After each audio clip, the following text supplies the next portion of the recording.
আসসালামু আলাইকুম। নির্বাচন শেষ হয়েছে, দেশে নতুন সরকার, নতুন সরকারকে অভিনন্দন জানাচ্ছি। ভোট চুরি করে হয়েছেন, নো ডাউট, এটা আপনারাও জানেন, বাংলাদেশের সব মানুষ জানে, সবাই দেখেছে কিভাবে কি হয়েছে। এমনকি প্রধানমন্ত্রী তারেক রহমান তিনি যে আসনটাতে ঢাকাতে নির্বাচিত হয়েছেন সেটা নিয়েও অনেক কি বলবো যে বিতর্ক আছে। যারা এই প্রশ্ন করেন যে ভাই কেন দাঁড়িপাল্লার পক্ষে গেলেন, তারা গতকাল যখন কিনা শপথ নিল ওই সময় কিছুটা টের পেয়েছেন যে কেন আমরা জামাত ইসলামের পক্ষে গিয়েছিলাম। তারা প্রথম দিনেই এই শহীদের এতগুলো রক্তের সাথে তারা বেইমানি করেছে। এই গাদ্দারি আল্লাহ সহ্য করবে না। আপনি আজকে প্রধানমন্ত্রী হয়েছেন, মায়ের জানাজায় অংশ নিতে পেরেছেন, তারপরে শেষ মুহূর্তে পর্যন্ত অন্তত লাশ তো দেখতে পেরেছেন। এটা এই শহীদদের কারণে। এই যে কয়েকদিন আগে মানুষগুলো মারা গেল, এরা জামাত ইসলাম, আওয়ামী লীগ, বিএনপি কোনো রাজনৈতিক দল বুঝতো না। এরা সাধারণ মানুষ, দমন পীড়ন নির্যাতন, দেশের এই খারাপ অবস্থা, এগুলো দেখে তারা আস্তে আস্তে প্রতিবাদী হয়ে উঠেছে, তারপরে রাস্তায় নেমেছে, গুলি খেয়েছে, মারা গিয়েছে, শহীদ হয়েছে। তাদের সাথে গাদ্দারি করলেন জুলাই সনদ বাস্তবায়ন করতে গিয়ে। তো এই জিনিসগুলি যদি না করেন তাহলে আমাদের ভাল লাগবে। আপনারা দেশ চালান, কোনো সমস্যা নেই, আপনাদের কাছ থেকে রুটি খাইতে যাব না, রুটি খাওয়ার লোক বহুত আছে, যারা খাইতে চায় তাদেরকে দেন, কোনো সমস্যা নেই। আমার একটাই পলিসি, সেটা হয়েছে যে ইন্ডিয়া এই দেশে কোনোদিন আর মাতবাড়ি করতে পারবে না। অতএব এই ইন্ডিয়া, আওয়ামী লীগ এখনও পর্যন্ত সেই ইন্ডিয়ার সবচেয়ে পছন্দের দল, এবং আওয়ামী লীগ এই দেশে ক্ষমতা আসলে আবারও ইন্ডিয়া সে আগের মতোই করবে। সো তাদেরকে আসতে দিয়ে না, আপনাদের পায়ে ধরে অনুরোধ করলাম, আর কিছু না। তো যেটা বলছিলাম যে জামাতের আমির উনি এই কথাটা বলেছেন যে আমাদের যদি নাকি ওই সময় ইলিয়াস আমরা যদি নাকি গ্যাঞ্জাম করতাম, তাহলে আমাদের কাছে গোয়েন্দার তথ্য ছিল যে এখানে আওয়ামী লীগ নামবে মাঠে, এবং আওয়ামী লীগের সাথে বিএনপির কিছু লোকজন নামবে, নেমে তারা প্রচণ্ড বিশৃঙ্খলা করবে, দেশটা একটা গৃহযুদ্ধের দিকে যাবে। আমরা ওই দিকে যেতে চাই নাই, এই জন্য আমরা কোনো কিছু বলি নাই। তো এই যে জামাতের আমিরের মতো একজন মানুষ এতটুকু স্যাক্রিফাইস করেছে, ধরেন আমি জামাত ইসলাম পাশ করলে কি হইতো? হ্যাঁ হয়তো ধরেন মনে করেন যে আমার জন্য বাংলাদেশের রাস্তাটা অনেক ইজি হয়ে যাইতো, আমি ভাই বাংলাদেশে গিয়ে মন্ত্রীও হইতাম না, এমপিও হইতাম না। এমপি হইলে আমি তো হয়তো জামাতের কাছে চাইলে আমার এমনিতেই দিত, আমি হইতে চাইনি তো ভাই। তো আমি চাইনি ওইটা, আমি এখনও চাই না, ভবিষ্যতেও যাবো না, এটা আল্লাহ বাঁচায় রাখলে তারপরে দেখবেন। আমার রাস্তা ভাই ওই একটা, আওয়ামী লীগ আর ইন্ডিয়া, এর বাইরে কিচ্ছু নাই। কিন্তু উনি তো প্রধানমন্ত্রী হইতেন, যিনি প্রধানমন্ত্রী হইতেন সেই ব্যক্তি এত ঠান্ডা মাথায় আমার সাথে বলতে পারেন যে ইলিয়াস আমরা ওই সময় কিছু করলে দেশের অবস্থাটা খারাপ হইতো। আগে বলেছি, আল্লাহর কসম করে বললাম যে এতটুকু স্যাক্রিফাইস উনি করেছেন। তো সেই মানুষগুলোর জন্য আপনারা ন্যূনতম সৌজন্যতা বোধ, সহযোগিতা, সহমর্মিতা দেখাইতে পারবেন না? এদেরকে আক্রমণ করে কথা বলতে হবে। চারিদিকে যে অবস্থা, সেই 71 রাজাকার এইসব বলে কথা বলা, যে বডি ল্যাঙ্গুয়েজে আপনার গত 2-3 দিন সালাউদ্দিন, আমির খসরু আর হইল গিয়া এই মির্জা ফখরুল কথা বলেছে, ভাই এটা যদি, এই চেহারা যদি তাদের আজ থেকে 5 বছর আগে দেখতাম, প্রশ্নই আসে না আওয়ামী লীগের বিরুদ্ধে এত ফাইট করতাম, নিজের পরিবার সবাইকে এত বিপদে ফেলে দিয়ে, কখনই করতাম না। তো যাই হোক, আজকের এই ভিডিওটা যে কারণে আপনাদেরকে কথাগুলো যে কারণে বললাম, সেটা হচ্ছে যে ভাই আপনারা ক্ষমতায় এসছেন, দেশ চালান, কোনো সমস্যা নাই। আপনাদের যে মন্ত্রিসভা গঠন করেছেন, এই মন্ত্রিসভা আমরা এদেরকে আগেই চিনি। ধরেন একজনের কথা বলি, এই যে ইকবাল হাসান মাহমুদ টুকু, না, এই ইকবাল হাসান মাহমুদ এই বদমাইশ না, সেই যে বিদ্যুৎ চুরি করেছিল, যে বিদ্যুৎ খাতে যে লুটপাট করেছিল, এই বদমাইশই তো। সেই বদমাইশরা আবারও আপনারা সেই বিদ্যুতের খাতেই দিয়েছেন। আপনার এই চোর, আপনার সালাউদ্দিন, তারা স্বরাষ্ট্রমন্ত্রী বানিয়েছেন। এরকম আরও অনেক চোর আছে, যেই চোরেদেরকে আপনারা আবার বসে, কিছু ভালো মানুষও আছে। এই যে আলতাফ হোসেন চৌধুরী, এই লোকটা যদি আসতো ইতে অনেক ভালো লাগতো। ওই যে সাকা চৌধুরীর ছেলে হুমাম কাদের চৌধুরী, উনি যদি আসতো অনেক ভালো লাগতো। নতুন ইশরাক এসেছে, একটা ভালো পছন্দ। তারপর এরকম আরও অনেকেই ছিল যাদেরকে আপনারা আনতে পারতেন। এটা আমাদের আলোচনার বিষয় না যদিও, কিন্তু এখানে যে চোরগুলোকে এনেছেন, এই চোরগুলো দিয়ে, এই যে মির্জা ফখরুল ইসলাম আলমগীর, এই মির্জা ফখরুল ইসলাম আলমগীরের ভাই তো মনে করেন এখন লুটপাট করে অস্থির বানায় দিবে। আপনার হাতে রিজার্ভ আছে কত ভাই? রিজার্ভ কত?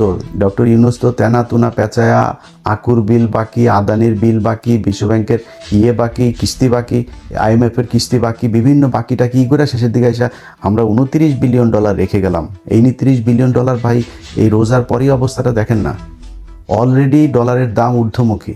আজকে জ্যাকসন আইটি গিয়েছিলাম, দেখলাম যে আমি গত 3-4 দিন আগে জ্যাকসন আইটি গিয়ে দেখলাম কত যেন আজকে তার চাইতে 1 টাকা বেশি। তো ডলারের দাম বেড়ে যাচ্ছে। তারপরে জিনিসপত্রের দাম, এখন এই যে রমজান এসেছে, জিনিসপত্রের দাম বাড়ানো, নানান চ্যালেঞ্জ সরকারের হাতে। তো এই যে জায়গাগুলো, আপনারা এমনিতেই তো ভাই অস্থিরতার মধ্যে থাকবেন, তার উপরে এসে আবার এখন রাজনৈতিক যে বিরোধী দলটা আপনাকে সহযোগিতা করতে যাচ্ছে, সেই বিরোধী দলটাকে আপনি খোঁচায় আবার সেই 71-72 হিসেবে 71-72 ট্যাবলেট বাংলাদেশে মানুষ আর খাবে না। আপনার ওই যে ইয়েতে 32 নাম্বার ভেঙে দেওয়া হয়েছে না, এই 32 নাম্বার আবার ওইখানে ওইটার করেন, যেহেতু আওয়ামী লীগের অফিস টফিস খুলে দিচ্ছেন, তো 32 নাম্বার আবারও মেরামত করেন, আবারও ভাঙা হবে, এটা নিয়ে কোনো ডাউট নাই। এইভাবে আপনারা যদি নাকি আওয়ামী লীগকে রিহ্যাবিলিটেট করতে চান, করতে পারেন, করে যান, দেখেন কতটুকু আওয়ামী লীগ আর আপনারা সব এক হইয়া তারপরেও জামাতের সাথে 5 বছর পরে লাগতে আইসেন, দেখেন তারপরে জামাতের ভোট কত আছে আর আপনাদের দুইটারে মিলায় ভোট কত আছে। তো যারে জুতা দিয়ে পেটাইলেও যার লজ্জা হয় না, তারে তো আর থাপড়ায় লাভ নাই, তাই না? তো জুতা দিয়ে পেটাইছে আওয়ামী লীগ, তারপরে আওয়ামী লীগই ভালো, আওয়ামী লীগের লোকজনরা আপনাদের এত পিরিতি আওয়ামী লীগের সাথে, তো করেন, সমস্যা কোথায়? আপনারা চালাইতে থাকেন আওয়ামী লীগের নিয়ে, মানুষ এগুলি দেখছে। আপনি যদি মানুষের মাইন্ড রিড করতে না পারেন, তাহলে এই আওয়ামী লীগের যে অবস্থা হয়েছে, আপনাদের অবস্থা ঠিক ওরকমই হবে। আপনারা আওয়ামী লীগ এবং এই ইন্ডিয়া, আজকে এই জুলাই আন্দোলনের একদম মূল এজেন্ডা ছিল হচ্ছে এই দুইটা, যে আওয়ামী লীগ ইন্ডিয়া, এই দুইটার ব্যাপারে মানুষ এত পরিমাণে খেপেছিল, সেই দুইটারই আপনারা বিশাল পিরিতি দেখাইতে যাচ্ছেন। মন্ত্রী পরিষদটা আমি যদি নাকি নাম ধরে ধরে বলি, ওনার তো সব প্রভাবশালী লোকজন, তো আর নতুন করে আর বিতর্ক বাড়াই না, বাট আমার কাছে মনে হয়েছে যে একদম 8-10 জন একদম ইন্ডিয়ার মানে পয়দা করা মন্ত্রী এখানে বানানো হয়েছে, একদম চিহ্নিত ইন্ডিয়ান রয়্যাল এজেন্ট, তাদেরকে এখানে মন্ত্রী পরিষদে বসানো হয়েছে। সো সেই মানুষগুলিকে নিয়ে আপনারা বাংলাদেশের মানুষের সাথে তামাশা করলেন, জুলাই সনদই করলেন না, করতে থাকেন, সমস্যা নাই। এই পৃথিবী শুধু 5 বছরের জন্য না। আজকে আপনারা যে এই চেয়ারে বসে আছেন, এই চেয়ারে আপনাদের যে বহু প্রতাপশালী শেখ মুজিব ছিল, বহু প্রতাপশালী শেখ হাসিনা ছিল, আজকে তাদের অবস্থা কোথায়? শেখ হাসিনার দিন কাটে এখন, আগে 2-1 বোতল খাইতো, এখন মনে হয় 8-10 বোতল ফেন্সিডিল খায় তার দিন কাটে। কোথায় সে আওয়ামী লীগ? আর আওয়ামী লীগের লোকজনরে বললে তারপরে শেষ করি, ভাই তোদের যদি লজ্জা শরম কিছু থাকতো, তোরা আবার এখন ফেসবুকে করিস। ওই তারেক রহমানের মেয়ের একটা ভিডিও বের হয়েছে, সেই ভিডিও দিয়া তারপরে এক জায়গায় দেখলাম লিখেছে যে ওদের শেখ পরিবারের মেয়েরা নাকি বিশাল আকারের সম্মানিত, তারা নাকি জীবনে, তোদের শেখ পরিবারের একটার জামাই হইল গিয়া ইহুদি, একটার বউ খ্রিস্টান, একটার যায় আকাম কুকাম করিস ইন্ডিয়াতে, তোদের তো বাংলাদেশে কিছুই নাই।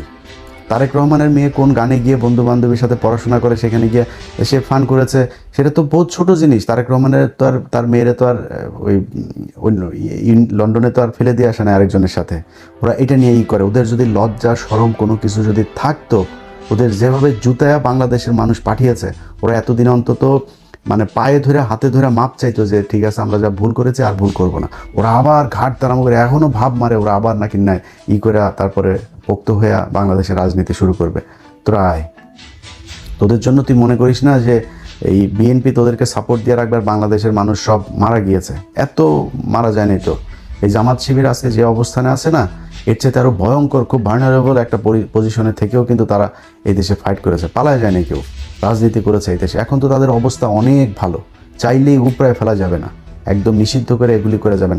আওয়ামী লীগই তাদেরকে একদম পরিপূর্ণ করে দিয়ে গিয়েছে। যাদেরকে এতদিন বলা হইতো যে রাজাকার ছিল, মুক্তিযুদ্ধের সময় জীবিত ছিল, সব ফাঁসি দিয়ে দিয়েছে। এখন কি বলবি?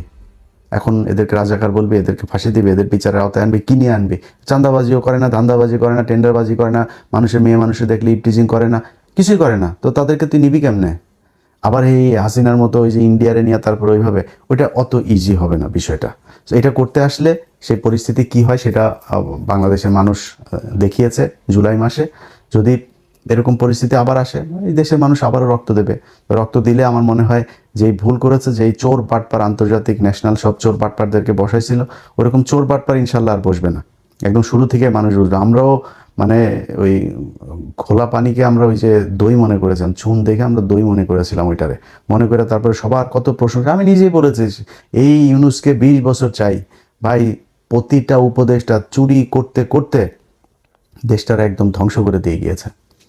তো এই ধ্বংসস্তূপ থেকে তারেক রহমান টেনে উঠাবে, এটাই বিশ্বাস। মন্ত্রিপরিষদ নিশ্চয়ই উইদিন 6 মান্থ বা 1 বছরের মধ্যে এটার পরিপূর্ণ একটা হবে, নিশ্চয়ই তারেক রহমান সেই জায়গায় নিয়ে আসবে। আর ভাই, আপনারা যারা মন্ত্রী টন্ত্রী এমপি টেমপি আছেন, চুরি করার সুযোগ পাবেন, কিন্তু দেশের একদম ওই দেউলিয়া বানায় তারপরে যদি চুরি করতে যান তাহলে কিন্তু সমস্যা হবে। যাই হোক, ভালো থাকেন।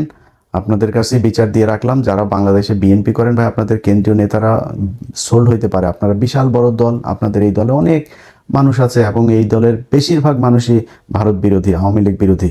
আমি আজকে কিছুক্ষণ আগে ভিডিওটা করার ফরিদপুরে দেখলাম যে তারা অফিস খুলেছে, আবার ফের বিএনপির লোকজন গিয়ে সেই অফিসে তালা মেরে দিয়ে এসেছে। আপনাদেরকে স্যালুট। যারা তৃণমূলের নেতাকর্মী আছেন ভাই, এই মির্জা ফখরুলদের সমস্যা হয় না। মির্জা ফখরুলের মেয়ে অস্ট্রেলিয়া ছিল, তার ঘর জামাইটা অস্ট্রেলিয়ায় ছিল, টাকা পাঠায়, আওয়ামী লীগই টাকা পাঠাইতো, তারা ভালো থাকে। আপনাদের সালাউদ্দিনের শিলংয়ে নিয়ে ভিআইপি রিসোর্টে নিয়ে রাখে, এদের সমস্যা হয় না, সমস্যা আপনাদের হয়। সো আপনাদের চোখের সামনে যদি আওয়ামী লীগের অফিস খুলবে, তারা রাজনীতি করবে এই দেশে, এটা দেখতে যদি আপনাদের ভাল লাগে তাহলে কোনো সমস্যা নেই। আমরাও তো ভাই খারাপ নাই, আমরা তো দেশে জেল খাটি নাই, আমরা দেশে পুলিশের দৌড়ানি খাইনি, আপনারা খেয়েছেন। আপনাদের যদি সেটার পরে লজ্জা না হয় তাহলে আর কি করেন, যেমন ভাল লাগে। ভালো থাকেন।